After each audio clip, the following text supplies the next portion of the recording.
Hello, and welcome back to Drama After Dark, GBH's live drama after show, where tonight we are talking about the second episode of Masterpieces, Miss Scarlet and the Duke. I am joined as always by my co-host, Andrea Willanen. Hello. Hey, Andrea. How you doing? Hey. I'm all right. And tonight, okay, good. I'm glad to hear it. I dig that top. I don't think I've seen that before. This is kind of fun. No, Look at you go. It's new. And we're joined tonight by a very special guest. Back joining us again for the first time since Sanditon, we have Amanda Ray Prescott. Yay! Hello! Hey, everyone! Yay. So excited to be back. It's been almost, it's almost a year. It's kind of crazy. I know. So wild. It's really wonderful to see your face and not just your Twitter handle. This is great. I love it. Yay! It's amazing. Well, let's start the show off by reminding the folks who maybe haven't seen the Sanditon season. We know of you from your sort of drama influencer-ness, but also you are an excellent cosplayer and make a lot of costumes. Can you tell us a little bit about what goes into that, and if maybe you have anything from this show that we might look forward to in the costume zone, or if not, why not? Ooh, this is tough because the 1880s is definitely not my area. I like Regency, I like 18th century, before that even, but there's so much structure to what Miss Scarlet wears and what the other female characters wear. I'm like, it's a little bit too intimidating for me. I just throw on whatever coat I can find that's modern and yet still has her color scheme here. So yeah, and a little fake 1880s updo. Yeah, I'm not the Victorian person when it comes to sewing. I'll sew almost any other period except Victorian because there's so much structure and boning and all the corsets are weird. I can look at it. It looks pretty. I can see other people do it, but I just cannot do it myself. That's my limit. After 1845, I'm lost with dresses until 1900. That's pretty much where I am. That's fair. We talked about this a little before and how Miss Scarlet's wardrobe is so, as you say, structured. We see in her silhouette, there's a bustle, there's the corset, there's all the boning and everything. And that, I think one of the things that people who don't costume take for granted is just how it's not easy to do that, how complicated boning even is, and bustles look it just sort of boop in the back, but no, it's not that at all. With that sound effect too, you have to do the boop to make the bustle appear. Very risky. Yeah. Now, Amanda Ray, you said that you're a big fan of Regency costuming. Is that your favorite period as well for period dramas, or do you have some other different criteria that you look for when you're looking for a show to select that you're this is gonna be my show? My favorite era is the 18th century. So when I'm looking for things, I'm especially looking for 18th century, but I'll sample anything after 1500. I'm not into pre-1500 stuff as much. That's where I'm medieval, earlier stuff, no. I like post 1500. Fair enough. I don't know that I've ever actually watched a medieval show either, so I get you. I think I'm in the same camp. I was going to actually ask, what do you what is a costume of yours or a cosplay of yours that is 1500 era? What's an example? The earliest thing I have isn't 1500s at all. Actually, this is an interesting question because I have one of my Disney outfits, Princess Tiana's masquerade outfit is sort of pre-1500, but then it's also sort of wildly inaccurate the way it's drawn. So that's the earliest thing I have. In terms of costuming, but in terms of most of my stuff is mostly 18th century onward. Okay. That Awesome. makes sense. That's super cool. Yeah. Do you have a favorite piece that you're working on right now? Have you sort of taken a break because of the COVID of it all from the costume creation, or do you still work on stuff now that I still work on stuff, but the thing is, now that I'm freelancing for Dana Geek and some other folks, the writing is also kind of my main priority right now. I do have some ideas and some plans. I have something from Bridgerton in the works because it turns out some of their outfits are basically the Poldark stuff I have in different colors. Nice. So that's where I'm headed first in terms of making stuff. Miss Scarlet The Duke is interesting in terms of inspiration, but I think I'd probably, if I were to work, I did work on this something a little later than this, which was the AMC/BBC War of the Worlds. That was like more 1900, and that I did work on something from that. But unfortunately, nobody saw it here in America because AMC is paywalled. Yeah, that makes sense. That's like the closest to this era, but it's like 15 years ahead of where Miss Scarlet is right now in terms of what I have. But I still have ideas. Is that like a lot of times now I'm just like writing a lot and stuff. That makes sense. And sorry, Andrea, you were going to ask something? I was going to say on that note, what is your handle on Den of Geek, and what sort of stuff can people find of yours on there? That's what I was going to ask. Well, my handle's my real name. It's my real name, so you just type in. There's all the authors are linked somewhere on our site. Most of my stuff started with Outlander season 5 because I was a fill-in person because their previous freelancer decided to like move on to something else.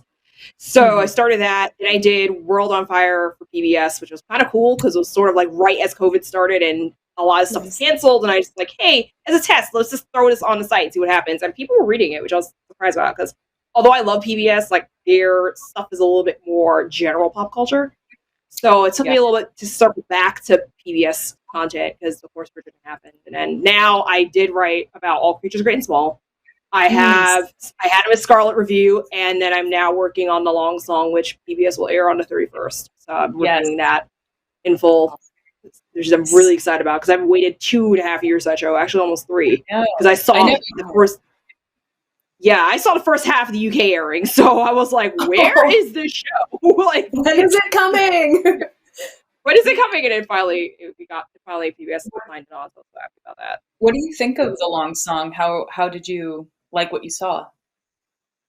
I read the book before it was released in the UK, so I knew what was coming. It is a lot of it is painful in terms of like what July goes through, but at the same time, it's so refreshing to see a perspective on slavery that's not American driven so much because it's set in Jamaica.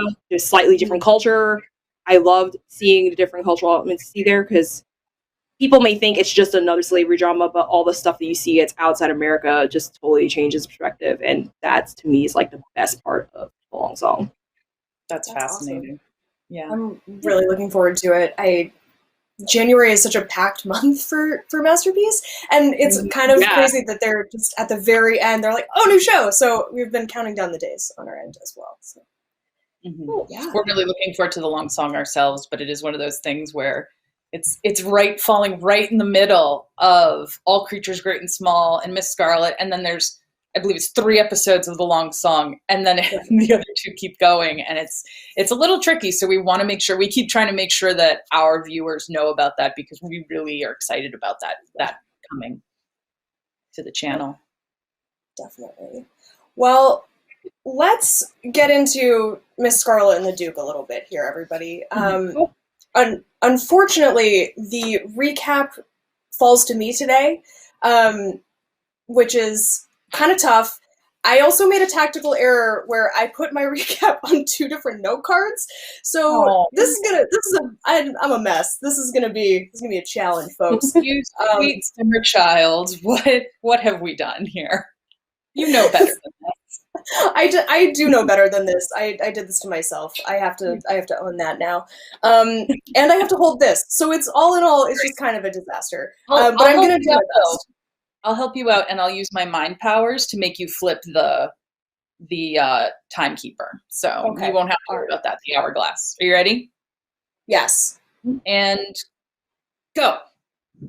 Taking candy from a baby might be harder than we think. Miss Scarlet breaking into a client's house to steal back her payment is easily foiled by a small child at the start of the episode. Running out of cash fast, she heads to the Duke's office to look for spare cases and finds out about a juicy murder. The victim appears to have been killed by a jealous husband, but Eliza quickly deduces, with the help of Rupert, that the jealousy went the other way. The victim took his own life, and the murderer's traditional and boring wife was... no! Prepared to let her husband take the fall! There's a gunfight on board Opium and Moses! And a lot more Moses, who we love. I almost got it in. I tried. You did pretty good. I think it was also the 2 cards and tripping over that one word really foiled you up, which isn't fair at all. My handwriting's not very good. I really this wasn't a good showing for me today. But it also was kind of a complicated case because we had a lot of new characters and then some returning characters who we really liked. So yeah, it was a good one. Let's talk about what we liked today. What is everybody's favorite moment from the episode? I think we all know what I loved, and that was Albert the burglar finding the snuff box and immediately deciding to sniff the entire contents, which happened to be opium, and then flat bang on the floor. Good night, Albert. Yeah, I do. I have to give it up for the guy who's just like, oh, drugs? Guess I will take them now. I know. Now, kids, we don't approve of that. Right. If you're watching at home, children, no drugs. Drugs are bad. Unless they're legal in your state, and then go for it. But yeah, that was a good moment. I think I have to give a shout out for the "That's not my wife" scream in the morgue. The little mix 'em up there. There's nothing funnier to me than this like stodgy foil getting foiled by Miss Scarlet and having to try and like distance himself from her. That always cracks me up. I'm always a fan of "That's not my wife. That's not my wife. That's not my wife." Such a beautiful moment for Wellington and what's otherwise like a frustrating episode for him, for us, for him. Yes. Yeah. What was your favorite part of this episode, Amanda Ray? Hard to choose, but I'm going to go with the heart-to-heart between Rupert and Miss Scarlet when Rupert tells her the entire truth of his backstory. Because I didn't watch, when I had my screeners, I didn't like read anything from the UK. And I saw that episode, I was like, first, is he? Yay! I don't want to say anything, but then that happened. I was like, okay, I was correct. I saw some signals, and I was like, okay, glad I'm not like crazy because like I can kind of feel it from the first episode. So I was correct about that, and I loved that moment where this girl understands she's not judgmental about it. Like she kind of is going to go with the flow, which is what you would want in a more modern, take on those issues, which is great. But also it's historically accurate at the same time. So that was much appreciated by me. And also, I liked the confrontation at first between Moses and Eliza, and then it turned into like, oh, I have a whole backstory that is interesting. And then, of course, there's another part of the backstory for Moses, which I liked. I just want to call in, first of all, that I had mentioned that last week about Rupert, about how I thought he was probably queer because his conversation at the end of the episode with Scarlet was so coded and so heavy with meaning, I felt throughout it. And I was glad to see that I'm hoping there will be more, it was the mystery this week, but I'm hoping there will be a little more into that as we go, because it is a really interesting period for the community. And to your point, Amanda Ray, Moses's backstory, I actually thought that was interesting because I feel like in America, especially, we have so much of that backstory where I feel like we're always delivered that kind slave owner background. Like he was a nice guy. He gave him freedom in a snuff box. What more could you ask for? A lot more, I think. Yeah, probably. Yeah, a little bit. Just my thought. But I did like that with Moses, you can never expect one story to be the last story. Right. There's always an unexpected, which makes him so much more fun to watch than some of the other characters because he's always got something new to bring to the table. And I was really glad that they didn't have that be the backstory because, he was a nice guy, I guess, was cringe and not great. Speaking of, we just love Moses. He's great. I'm really excited to see how this like friendship, colleague, coworker thing goes forward with them because I think they have a really natural chemistry that's fun to watch. And I wasn't sure after that first episode if they would bring him back, so it's really nice to see him back again. Yeah, and I'm wondering, we have now already seen that we've accomplished one Crystal Ballers prediction, Rupert. I'm wondering if either of you have predictions for the future of Moses in the show, actually.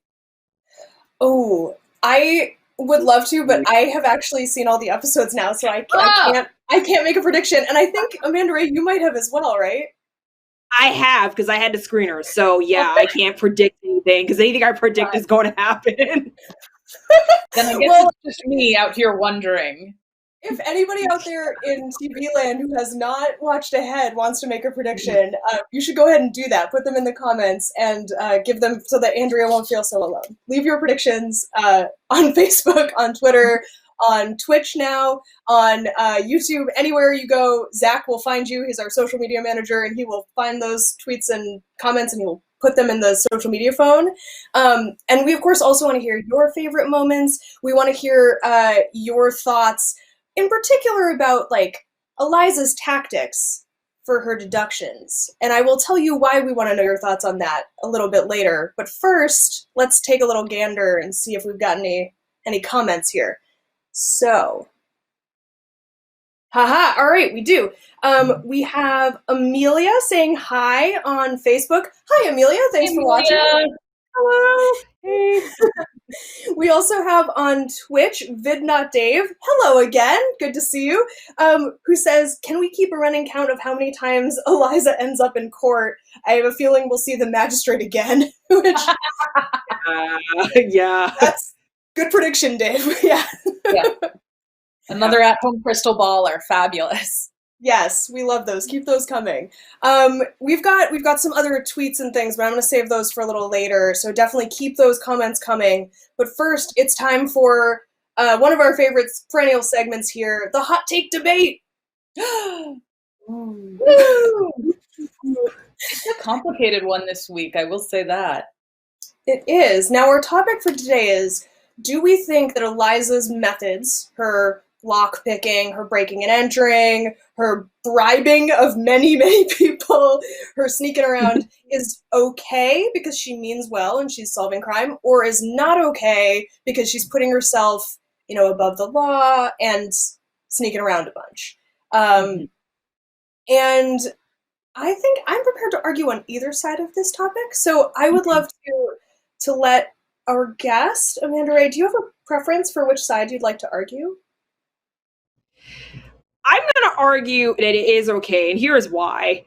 Yes. Eliza, to begin with, is outside of the law because she's a woman. So she does not have the comfort of following the rules because the rules are set up against her. There is systemic sexism here. So anything that she could do to follow the law means that her cases won't get solved. So she has to go outside the law to do anything because the law basically says she can't do what she's doing. So there's not, as long as she keeps herself out of danger and doesn't harm other people, the lock picking is going to lead to the dead body, anything she does is just going to lead somewhere. Even if she gets something wrong, as long as nobody gets hurt, like, immediately at the end of the scene, I guess it's okay. And if she's not hurt by the end of the scene, it's fine. She's probably have to go in front of the magistrate again and again and again, but it's going to get the really bad guys locked up, so that's kind of what counts. Some very good points. However, we have to argue with you here, so it's fine. Alas, because I mostly do agree IRL, but I can jump in. Yes, do it. Jump. I can jump in here, and I'm going to say that it's not okay. And here's why I think it's not okay. First of all, film noir. We see a lot of private eyes in film noir, which is what Eliza is. And in a lot of film noir, the private eye is the anti-hero. He is the hero of the story, but by definition, an anti-hero is somebody who we know is not doing the right thing. And, they're always a little not quite redeemable. And I think that's the thing with Eliza. She's not quite redeemable because, to me, the big moment that she tripped up is when she did not ask the man being hanged, and I know this sounds extreme, but she didn't ask him if he was okay being outed to save his life. And I think that's an interesting discussion to have, because when you, in this period, nowadays, if you were like, electric chair, being outed, there's probably nowadays it might be a little different. It's still not a great idea to out somebody without their permission. It's never good. But in this situation, being outed means that his life is essentially forfeit in many ways because of how being queer was illegal and how being queer was treated by society. And I think, yes, she did save his life, and that's important.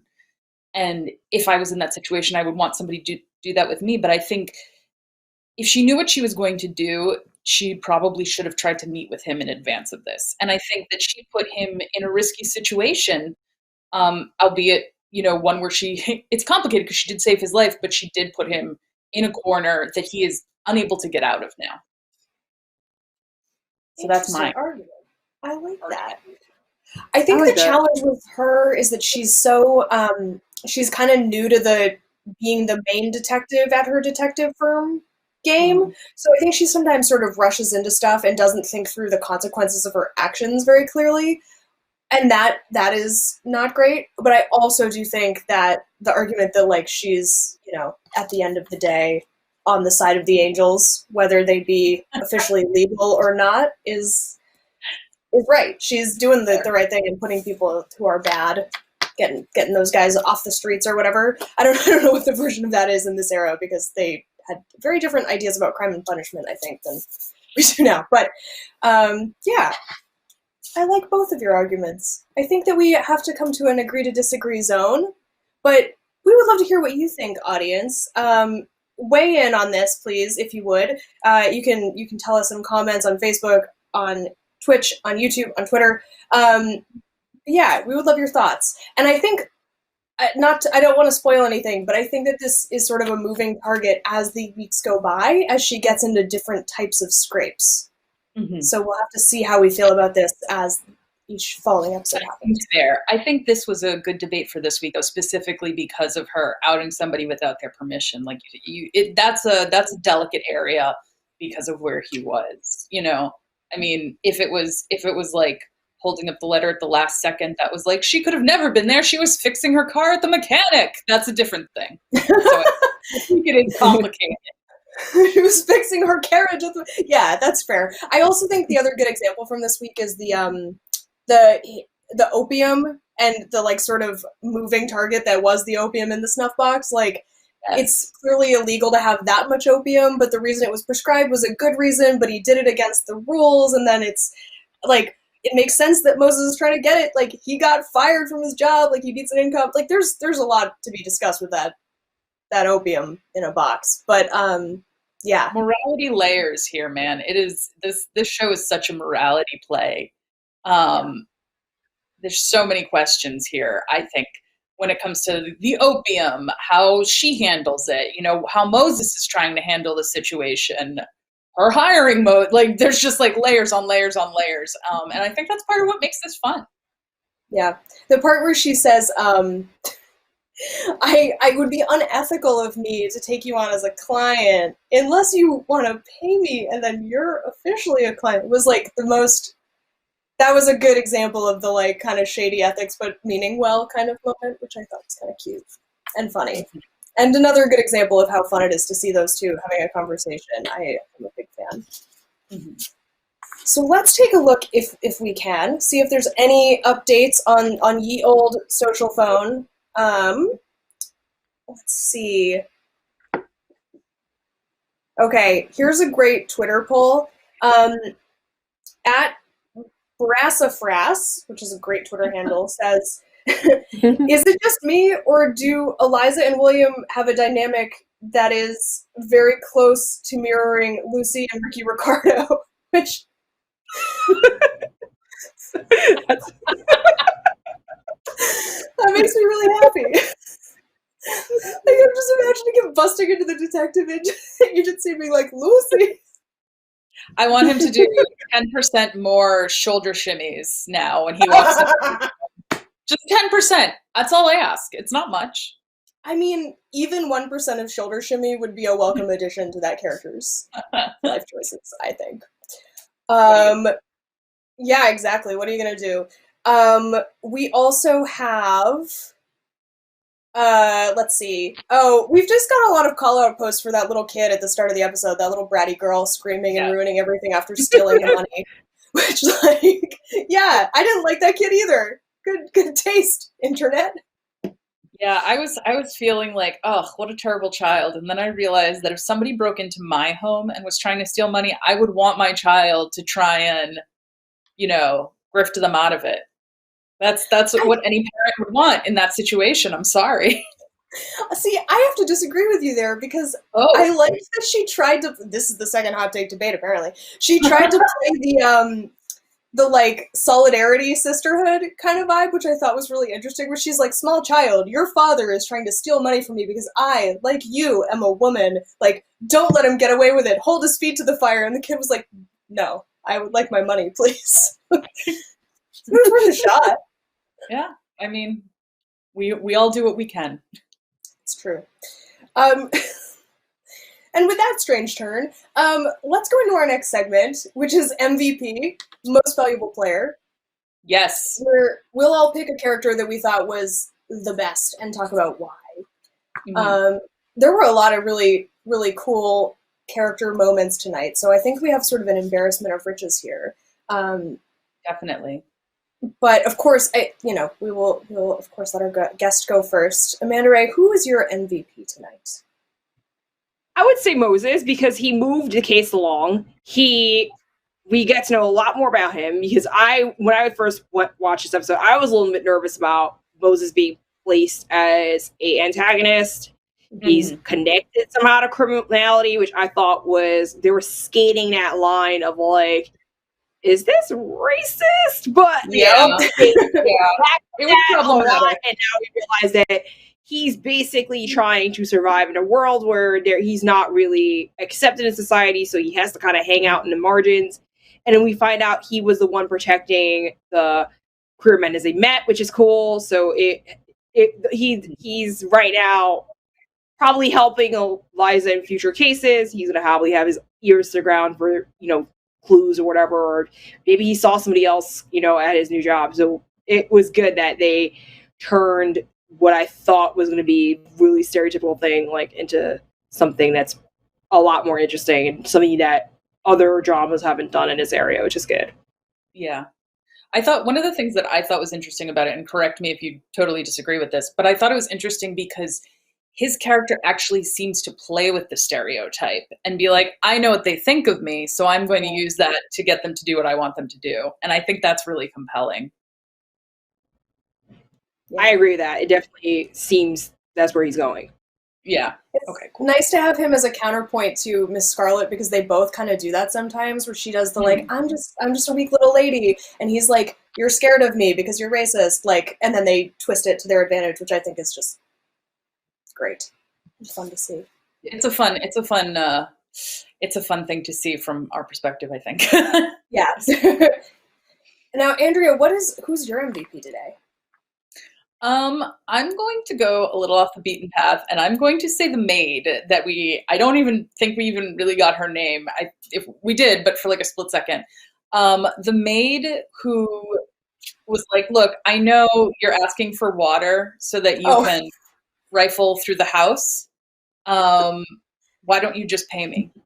Like, good for her looking out for herself. I'm going to be honest, I really enjoyed that. I really it just felt like everybody Scarlet ran into this week was like, bribe me and maybe we'll see what happens. And I think she was the only one Scarlet managed to successfully bribe this week without getting sent in front of the judge or having to crawl out a window to escape the, elders of the house. But I really enjoyed it because in this era, like the maids made no money and that woman seemed awful to work for. So she's my MVP because she's making the best of a bad situation. Which is the theme of this episode, really. Fair enough. Yeah. Get your money when you can, I guess. You never know. I accept your MVP. Great selection. I will pick a different person so that we have variety. I will go with Rupert because he also had such a big moment. You talked about it earlier, but it was so nice to see him sort of blossom into a main character this week, where last week he was sort of the we couldn't really tell what was going to happen with him exactly. He's just sort of like hanging out with his mom, who's terrifying and awful. And then this week he shows up and he's not only like clearly a good friend to Eliza, who's supporting her business and like actually, despite what his I'm assuming friend, but maybe boyfriend is saying. It's a little like belittling. He's like, no, she's smart and cool. I really like her. And then Let's later, hope it's not his boyfriend, to be honest. Sorry to cut know. you off, but if that man's his boyfriend, I don't want to see any more of him. Thank you very much. You can't date someone who's constantly making fun of your friend. That's not cool. Yeah, I agree. But yeah, then later on, he cracks the case wide open in some ways by being able to explain to her this sort of hidden society that she doesn't know anything about, and is very willing to be honest with her in a time when it could have gotten him in a lot of trouble. So, yeah, Rupert for the win. I also, like, he's just a sweetie. He's cute. I like him. He was very endearing in the first episode, and I think getting deeper into his character this episode really, I don't know, it really made me happy, because I feel, in period dramas, both you and Amanda Ray are listing people that we don't usually see in period dramas. I mean, we see more Ruperts than we see Moseses, but I think seeing both of them in this one episode with a female lead made me really happy, and I feel like the more we can see that, the better. And I think people are really starting to appreciate that. And as we were talking about earlier, Bridgerton is another element of that, where we there's a hunger for more diversity in all fronts. So I thought that was really great. And it's a nice balance out for the Duke, who's, I guess, supposed to be the love interest and the foil, but so far has been pretty dismissive of her and grumpy and at least hot, but whatever. I like that she has these relationships with people who value her and believe in her, like in Moses and Rupert. It's good. Yeah. All right, great MVPs, everyone. It's always nice when we have a lot of options from people, and this week there were a lot of really good characters. But next we're going to go into a segment that we call Historical Fact Check. Talking about history. I don't know why I felt like I needed to explain that. It's a pretty self-explanatory name for a segment. Where this week we wanted to talk about sort of two topics, actually. The first one being Moses' storyline, because we oftentimes on period dramas do not see characters who aren't white people, and it was really refreshing to see him there, and also have him talk about this not actually true backstory, but could have been true. I think, Amanda Ray, you actually tweeted about this during the show tonight. The timeline works out that, like, his father could indeed... it does. Yeah. It does, roughly. So, thankfully, it feeds into the long song, technically. So, in the long song, the Christmas Rebellion of 1831 is what sets off the movement for Jamaica to become free of slavery. So, it actually officially happens in 1838. So, there's 5 years there. But even if slavery was banned from Jamaica, their international ban was in 1808. But there's still a lot of illegal activity. People are flying things under radar well into the 1840s, 50s, and even 60s with slavery still being a thing in America. So the initial backstory of his father being taken to London does check out, even if it's technically illegal, but people are going to do what they want well into the 1840s, 50s, 60s. So you figure he's about, 35, 40. It checks out timeline-wise, given that we know that Jamaica specifically, it ended in 1838. So if this is now 1882, timeline does check out with the math. I mean, I don't know what age Moses was to be technically, but figure 40 years from them, clock back to about that time period. So it works. Yeah. It's also, I think, one of the things that I think we talked about it the last time you were on the show too, that even though England did, make slavery illegal in England, that didn't stop, obviously, this bad activity with the US, because we didn't do that. And there's a lot of characters who would have made a lot of their money from slavery or from just the trade that went into it. So it's like important to not forget that when you're watching these shows. And I think a lot of times audiences don't have to think about it. So I'm glad that they brought it into this episode early in the season so that it's, it's at the forefront. The other topic we want to talk about a little bit is obviously what's the deal with gay rights and the legalities that they talked about on the show, especially looking at what's happening with Rupert and the other characters, Sebastian and Mr. Butler, Teddy Edward. So at this time, I did a quick Google to make sure I got my facts right here on the numbers. There's a rule that has just been enacted in the 1870s that made like all male homosexual activity illegal. They totally missed women because they just didn't think about it, which is so stupid and like but I mean, I guess nice technicality for which is women. interesting because lesbianism was pretty, you know, in vogue in the Victorian era, at least in America, from what I know. Yeah, it sounds like they just didn't put it in the law for some reason. And there's apparently a popular conspiracy theory that like Queen Victoria left it out on purpose because she wanted to get down with ladies and have it be legal. But there's not a lot of textual support for that. When you have that many kids, you look for options where you can't have kids. I'm just saying, you know, put it out there. Horrifying. This is also the era when, right around the time that Oscar Wilde was famously arrested and charged with homosexuality, and then he did serve a jail sentence for 2 years, I think, which they say 10 years on the show. From what I read, it sounds like it wasn't quite as long, but I wouldn't be surprised if like in the law it says 2 years and then it actually in practice is 10. And there's hard labor involved, so it's a pretty serious thing to get convicted of in this era. Yeah, and in general, it's one of the things that you see in this era is that it's mostly in the Western world. In a lot of other countries, you know, homosexuality is actually in this era being more accepted. You know, in Japan, for instance, it had been made illegal previously, and now they're striking those laws off the books, which I think is, you know, that's curious, and I wonder why that is. There's no, you know, I haven't read much on it, but I do know around this era you were seeing a lot of non-Anglo countries sort of accepting more, whereas in the UK and America it was becoming much more forbidden in so many ways. I mean, we do know that the Victorian era in England is like the height of religious like fervor in terms of like keeping people not having sex if they can at all avoid it. Like it's very tied to reproduction only, and a lot of that is just like what was in vogue at the time.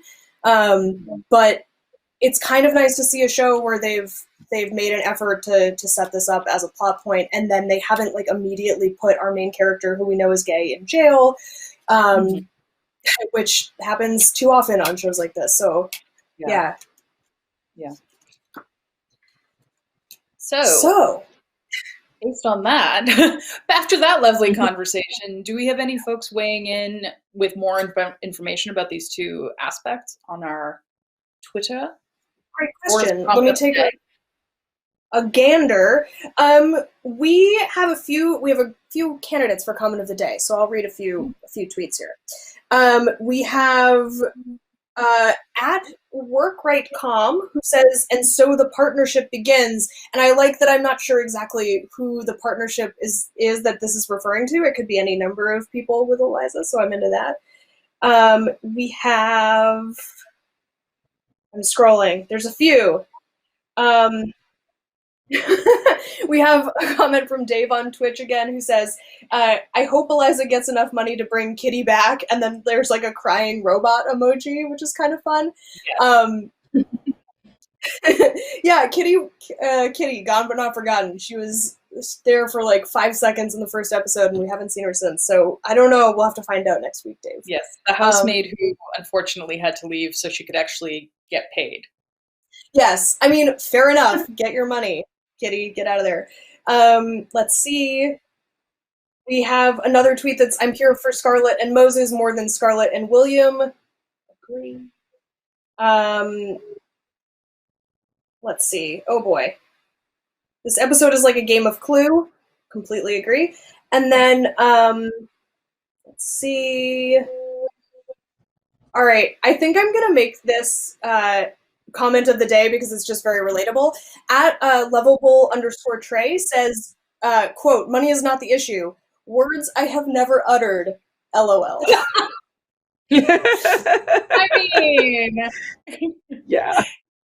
this whole episode was about money is the issue here. Yes. Yeah. Words to live by. Well, those, I think we'll call that comment of the day. Thank you so much for joining us, Amanda Ray. It's great to have you back on our video screens. Hopefully Yeah, we can do in person. Cannot wait to come back. Definitely can't. I'm not sure what show you're gonna cover next. So I'm here out on Twitterland talking about whatever PBS is running that week. So yay! I can't wait to go back to that too. We both love following Amanda Ray on Twitter. So if you don't, you should. She has a lot of great takes, a lot of great information, a lot of great costumes that you can look at. So definitely check her out on there. What's your handle, Amanda Ray? Yeah, tell us the Twitter handle. At Amanda R. Prescott. The AE did not fit on Twitter, so it's everything else. It's my whole name except the AE. Nice. Awesome. That works. Well, thank you again for joining us, and thank you everybody out there in our audience for joining us this week. We're so excited to be covering Miss Scarlet and the Duke. If you missed All Creatures Great and Small to watch this, or vice versa, definitely get on the DVR and check out All Creatures Great and Small, or get on Passport to check it out on WGBH.org. Or, maybe you're checking us out later and you already watched it, in which case, great. Good job. Great work. We'll be back next week with Miss Scarlet and the Duke, episode 3. All right. Have a great week, everybody. Bye. Good night. Night. Good night.